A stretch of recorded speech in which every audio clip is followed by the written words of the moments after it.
ಎಲ್ರಿಗೂ ನಮಸ್ಕಾರ ಪ್ರಿಯ ವೀಕ್ಷಕರೇ. ನಾನು ನಿಮ್ಮ ಕೃಪಾ.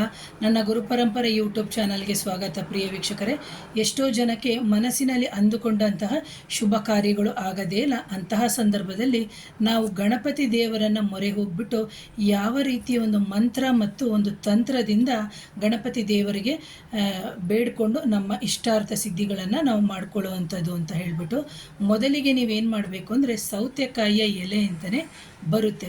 ಬಟ್ ಅದು ನಿಮಗೆ ಮಾರ್ಕೆಟಲ್ಲಿ ಅವೈಲಬಿಲಿಟಿ ಇದೆಯಾ ಅಂತ ಕಷ್ಟ. ಯಾಕಂದರೆ ಸೌತೆಕಾಯಿ ಎಲ್ಲ ಕಡೆಗೆ ಮಾರ್ಕೆಟಲ್ಲಿ ಬರೀ ಸೌತೆಕಾಯಿ ಬರುತ್ತೆ.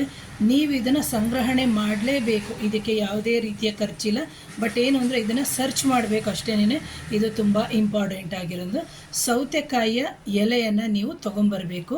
ಚತುರ್ದಶಿ ಮಾಡಬೇಕು ಅಂತಂದಾಗ ಕೃಷ್ಣ ಪಕ್ಷದ ಚತುರ್ದಶಿಯಿಂದ ಸೋಮವಾರದವರೆಗೆ ಮಾಡಿ. ಎರಡನೇದಾಗಿ ಶುಕ್ಲ ಪಕ್ಷದ ಚತುರ್ದಶಿಯಿಂದ ಸೋಮವಾರದವರೆಗೆ ನೀವು ಮಾಡಬೇಕು. ಕ್ಲೀನಾಗಿ ನಾನು ಮೆನ್ಷನ್ ಮಾಡಿದ್ದೀನಿ, ಅದೇ ಥರನೇ ಫಾಲೋ ಮಾಡಬೇಕು. ಎಲೆಗಳು ಅಂತಂದಾಗ ಅಟ್ಲೀಸ್ಟ್ ನಿಮಗೆ ಒಂದು ಎಲೆ ಆದರೂ ಸಿಕ್ಕಿದ್ರೆ ಸಾಕು, 2 ಎಲೆ ಆದರೂ ಸಿಕ್ಕಿದ್ರೆ ಸಾಕು. ಅಥವಾ ನೀವು ಮಾರ್ಕೆಟ್ಗೆ ಹೋದಾಗ ಸೌತೆಕಾಯಿ ಮಾರೋರು ಬಂದಿರ್ತಾರಲ್ಲ, ಅವ್ರ ಹತ್ರನಾದರೂ ಕೇಳಿ ನೋಡಿ ಎಲೆ ಇದೆಯಾ ಅಂತೇಳಿ. ಖಂಡಿತವಾಗ್ಲೂ ಕೊಡ್ತಾರೆ, ಸಿಕ್ಕದವರು ಕೊಡ್ತಾರೆ. ಅಂತಹ ಸಂದರ್ಭದಲ್ಲಿ ನೀವೇನು ಮಾಡಬೇಕಾಗುತ್ತೆ ಅಂದರೆ ಆ 2 ಎಲೆ ಅಥವಾ 1 ಎಲೆಯನ್ನು ತೊಗೊಂಡು ಬಂದುಬಿಟ್ಟು ನೀವು ಹಿಂದಿನ ದಿನವೇ ತಂದಿಟ್ಕೋಬೇಕು. ಚತುರ್ದಶಿಯ ಹಿಂದಿನ ದಿನವೇ ತೊಗೊಂಡು ಬಂದುಬಿಟ್ಟು ನೀವೇನು ಮಾಡಬೇಕು, 2 ಸಣ್ಣದಾಗಿರುವಂಥ ಹಣತೆಯನ್ನು ಇಡಬೇಕು.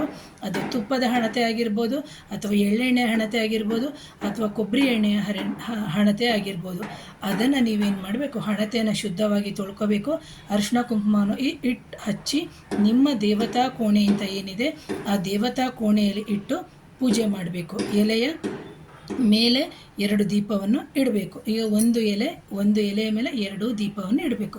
ಅಥವಾ 2 ಎಲೆ ಸಿಕ್ಕಿದರೆ 2 ಎಲೆಯನ್ನು ಅದರ ಮೇಲೆ ಇಟ್ಟು ನೀವು ಹೇಳಬೇಕಾಗುತ್ತೆ.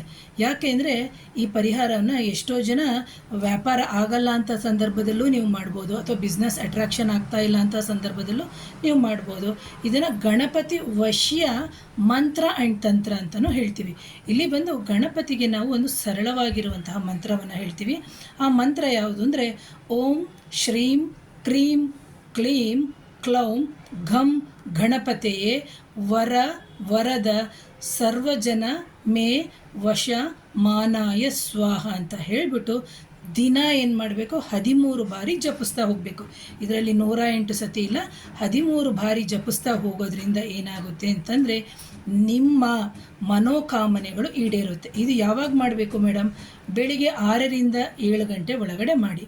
ಇಲ್ಲದಿದ್ದರೆ ಸಂಜೆ 6ರಿಂದ 7 ಗಂಟೆ ಒಳಗಡೆ ನೀವು ಮಾಡಬೇಕು. ಈ ಮಂತ್ರವನ್ನು ನಾನು ನಿಮಗೆ ಸ್ಕ್ರೋಲಲ್ಲಿ ಕೊಡ್ತೀನಿ, ಇಲ್ಲದಿದ್ದರೆ ಡಿಸ್ಕ್ರಿಪ್ಷನ್ ಬಾಕ್ಸಲ್ಲಿ ಹಾಕಿರ್ತೀನಿ ಪ್ರೇಕ್ಷಕರೇ. ಹಾಗಾಗಿ ಇದು ಅತ್ಯಂತ ಸರಳವಾದ ಪರಿಹಾರ. ಕೃಷ್ಣ ಪಕ್ಷ ಆ್ಯಂಡ್ ಶುಕ್ಲ ಪಕ್ಷದ ಚತುರ್ದಶಿಯಿಂದ ಸೋಮವಾರದವರೆಗೆ ನೀವು ಮಾಡುವಂಥದ್ದು. ನೀವು ಕ್ಯಾಲೆಂಡರ್ನಲ್ಲಿ ನೋಡ್ಕೊಂಡ್ರಾಯಿತು. ನಿಮ್ಮ ಯಾವುದೇ ಕಾಮನೆಗಳಿರಲಿ ಖಂಡಿತವಾಗ್ಲೂ ಈಡೇರುತ್ತೆ ಅಂತ ಹೇಳ್ತೀನಿ. ಯಾರಾದರೂ ನನ್ನ ಚಾನಲ್ನ ಮೊದಲನೇ ಬಾರಿಗೆ ನೋಡ್ತಿದ್ರೆ ದಯವಿಟ್ಟು ಚಾನಲ್ನ ಸಬ್ಸ್ಕ್ರೈಬ್ ಮಾಡಿ, ಲೈಕ್ ಮಾಡಿ, ಶೇರ್ ಮಾಡಿ, ಕಮೆಂಟ್ ಮಾಡಿ. Thank you.